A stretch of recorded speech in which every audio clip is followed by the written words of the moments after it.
Hey everyone, welcome to Real Estate Tips and Tricks. I'm Angela Fazio. This is my lovely co-host, Sam Staskal. And we show up every couple of weeks or twice a month, and we bring on a different guest or we share tips and tricks with you to make you better real estate agents.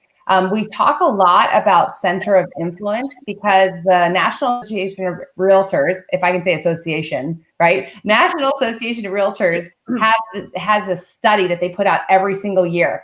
And it's actually great numbers. If you've never seen the year-end NAR statistics summary, you should look at it as a real estate agent. That makes sense. And one of the things it says is like, hey, how many buyers and sellers say that they would use their real estate agent again after closing on their home? And the statistic is always something like 83, 84, 85%, something around there. And then there's another statistic that says, oh, here's Annmarie. I'm going to pop her on. She's our guest today. So hi, Annmarie. So there's another statistic that says only 12%-ish of clients actually use their agent again. So why is there this huge gap? Well, there's this other statistic in the report that says only 4% of real estate agents effectively work their sphere of influence effectively, right? That means they have process and procedure about keeping in contact with their buyers and sellers and past clients in a meaningful way so that when they go to buy or sell again or refer, they'll actually remember their real estate agent. Because that huge gap is because those 96% of agents don't approach their center of influence as a part of their business. They do it haphazardly at best. So today's guest is Annmarie Johnson. She's a freaking rock star, and I'm not whatsoever. I want to be her when I grow up, basically. So today, Annmarie is going to talk with us about how do you approach your sphere of influence authentically. So thank you for coming on today, Annmarie. Thanks, Angela. You're welcome. I can only see you. Is that right? And Sam, can you see Sam? Yep. I can, now I can see Sam. There you go. Okay. So I kind of accidentally ended up coming up with a system that's been not even a system. It's been kind of some habits and some best practices that I did not know were a thing, and that they just sort of took off. So obviously, starting with Facebook, when I started 6 years ago, like Instagram wasn't really a big thing yet. I think Snapchat was kind of on the way out. So I just started with Facebook, and I've since a little bit journeyed into the other ones. But my age group, I don't know if you know, but the average person on Facebook is 43. So, and I'm 55. So those are my people.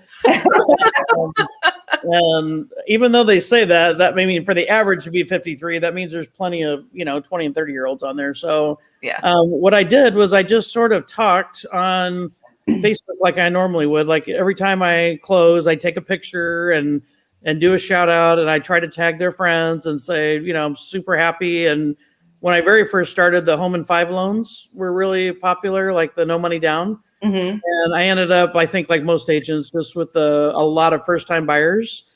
And so I would show the house and I'd say, if you're paying $1,200 a month in rent, their house payment's $1,140, and most people that I worked with were referrals. Like I was in retail for like 30 years. So most of the people I met were either that I met at open houses or that were referred to me. So that worked really good for a while until the first person got offended that I said no money down because apparently she had borrowed money from family under the guise of a down payment, used it for something else. So that was a super good lesson for me. So after that, I said, hey, you mind if I tell them how you took advantage of the program? And then 99% of them say no, but if you're doing something shady, then of course the answer is, no. So, the money. Yeah. So, starting to be a lawbreaker. Yeah. I mean, I just tried to, whatever. So it really did, like a picture's worth 1,000 words, obviously. And so I would just start telling the story like, oh my God, we're under contract. And then one step closer. And then after that, I would try to make it a point to just make a reason to talk to them. You know, if their kid was selling candles, I'm buying the candle. If the kid's selling Girl Scout cookies, I'm buying the Girl Scout cookies. If it's somebody's birthday, I'm tagging them for their birthday. Anything that comes up that's important to them. Sorry, my coffee's not staying down. And so I would just really kind of watch what was going on in their life and then kind of be a part of it. And then the other thing, just kind of following that stream that I do is at the end, if they're up for it, I will do a housewarming. And the cool thing is that now all their friends are there, and you know, it's everything from a 1,000 square foot condo to $1 million house with a casita and a huge pool. And I just like, you know, I can't wait for your people to see this. And if it's their first house, I mean, they're just as excited about the 1,000 square foot condo, and I am too. Those usually way nicer people. And it's kind of fun to have everybody shoved in there, you know. And so what I'll do is I'll have my title company and my lender do a third. So like one of the last ones we did was at the end of the summer, and it was a huge house with a big pool and a grotto. So we all put in like $200, took $600 to Costco, bought a bunch of hamburgers and hot dogs and liquor and beer. And then my lender cooked the whole day. And then I just got to work the crowd. In fact, I think I was the first one down the pool slide. And then the title guy does a video of that. Yes, I still do it. It's on the highlight reel for 2020. Oh, okay.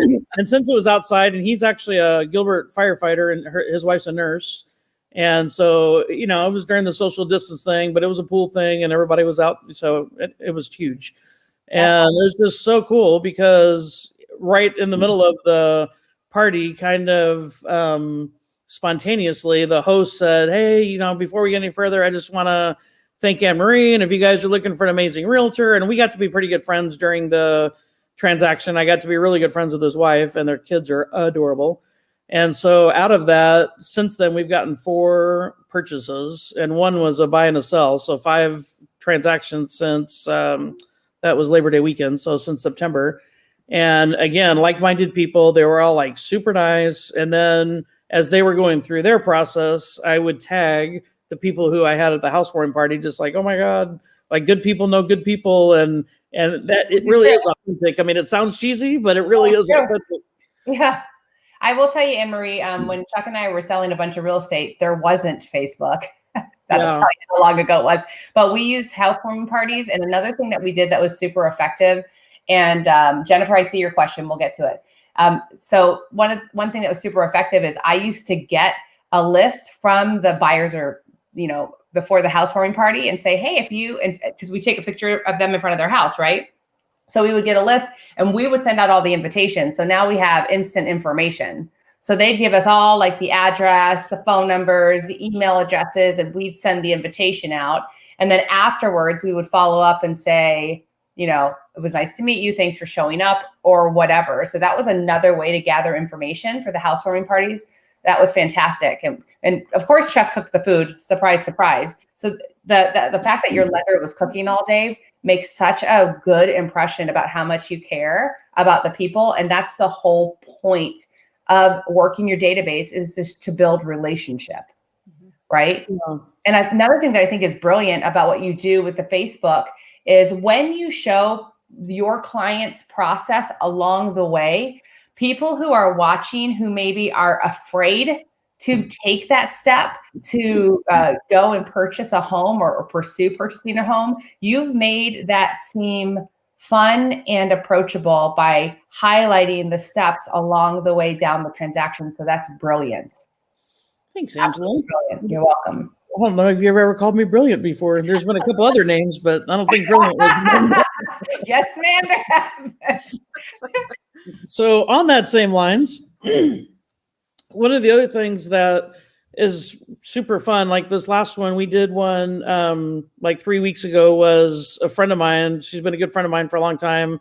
She's in her 60s, and she just wanted to do a girls' night with like wine and cheese.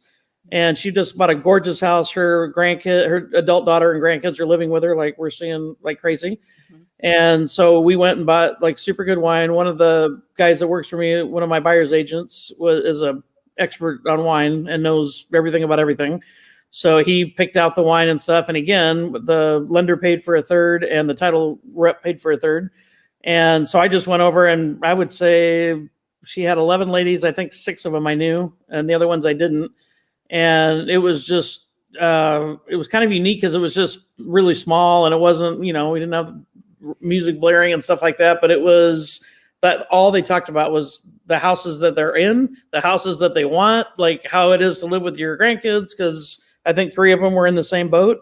And again, before I left that night, 2 of them had said, yeah, this is what I want to do. This is, they're only going to be in junior high or elementary school for like 10 more years, and then they're not going to care, and they're going to want to be with their friends. And so we actively got one of them under contract like 2 weeks ago, and the other one's still looking.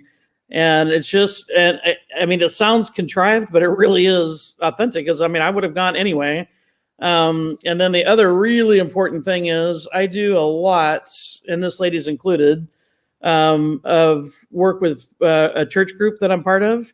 And I didn't realize in the beginning that people think, and I'm sure it's possible, that the realtors know a lot about their finances.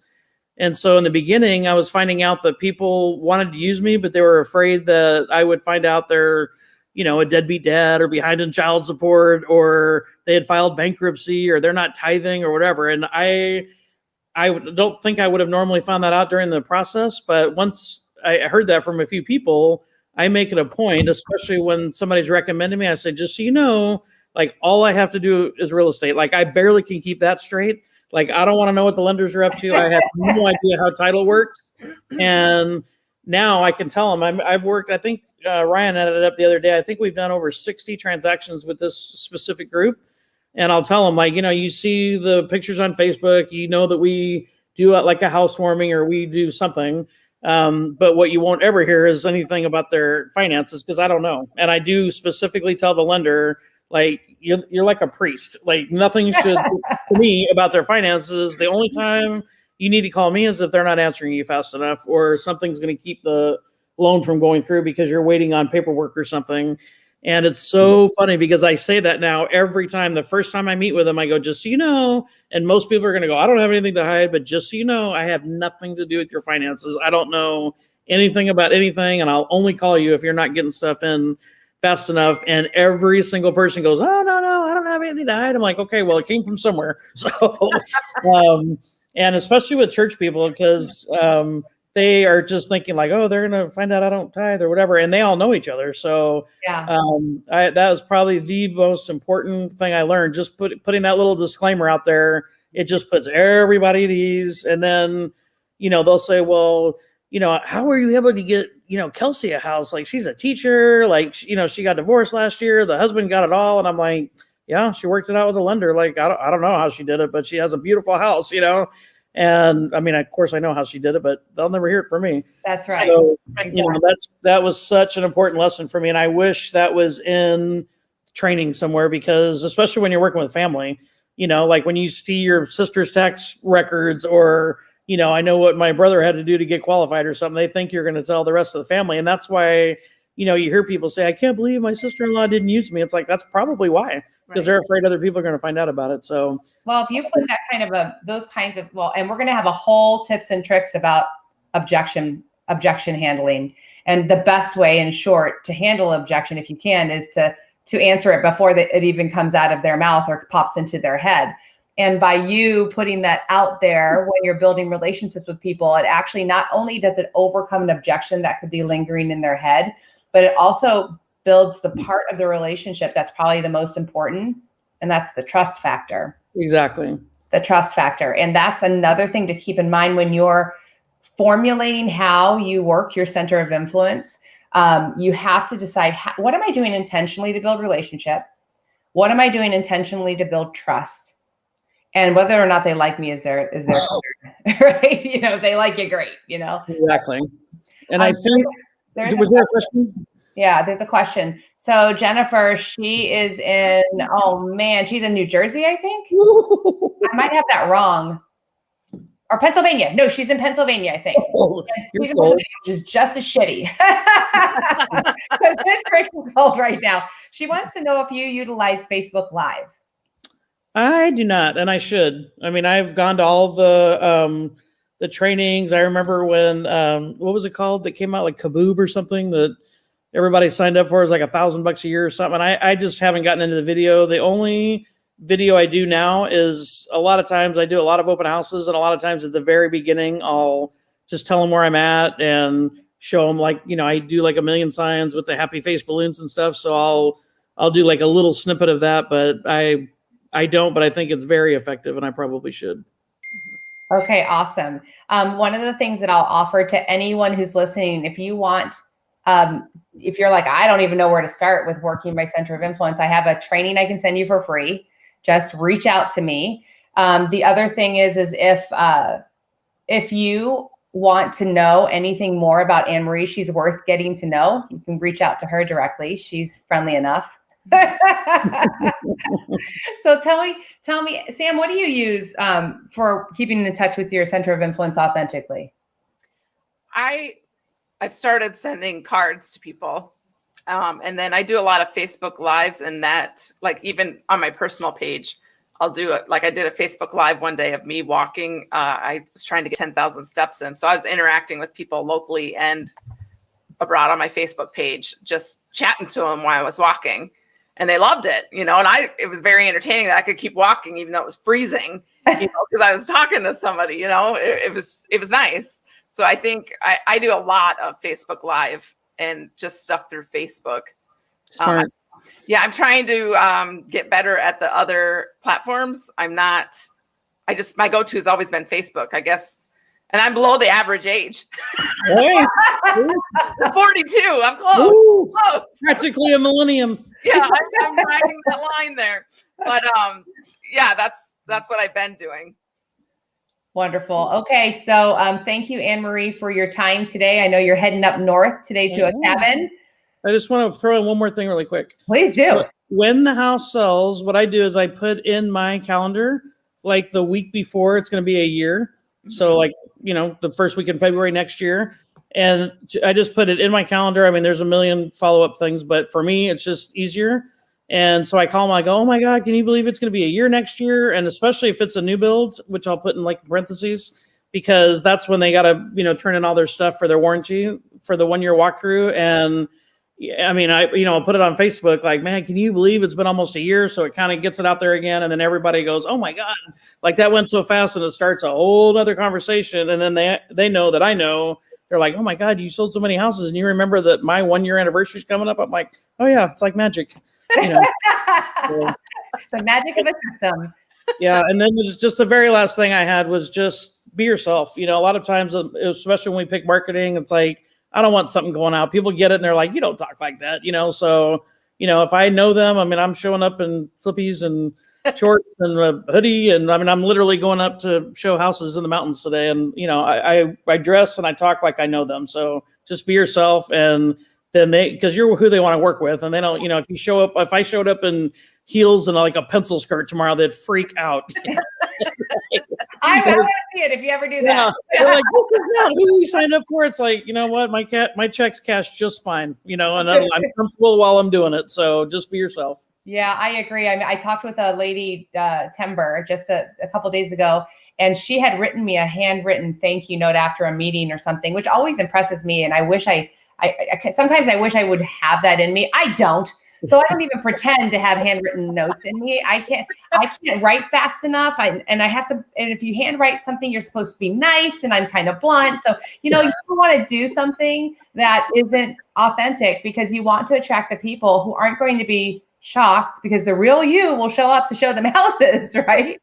So you might as well authentically put yourself out there so that the people that you're attracting, you're happy to work with, and they're happy to work with you. Yeah, exactly. Well, no one would ever accuse either of you of being inauthentic. So that's good. All right, Annmarie, have a safe trip up north. Thanks, man. Every, second and fourth Monday, please join us for tips and tricks. Wait a minute. Oh, yeah, right. You're in Pennsylvania. You can't wait for anything to start happening. Right? Did you tell her it's 75 here today, Angela? I know, yes. So Annmarie and I are both in Arizona, and it is absolutely beautiful this week in the 70s. I think it's 1 degree today. Oh, you got one. Go out for recess until 0. It has to be 0 or below. Otherwise, I have to go out. Oh my God. All right, it was 17 last night, so we're warming up. Woo. Anybody who's watching, you want to talk with any of us at all, especially if you're in real estate and you don't like where you're working, we are delightful and we would like to work with you. So reach out to any of us if you're real estate agents and you are not working to your potential, or you just wish you had more. Thank you guys so much. Thank you, Sam. God bless you all. And I'm going to end the broadcast, but don't hop off.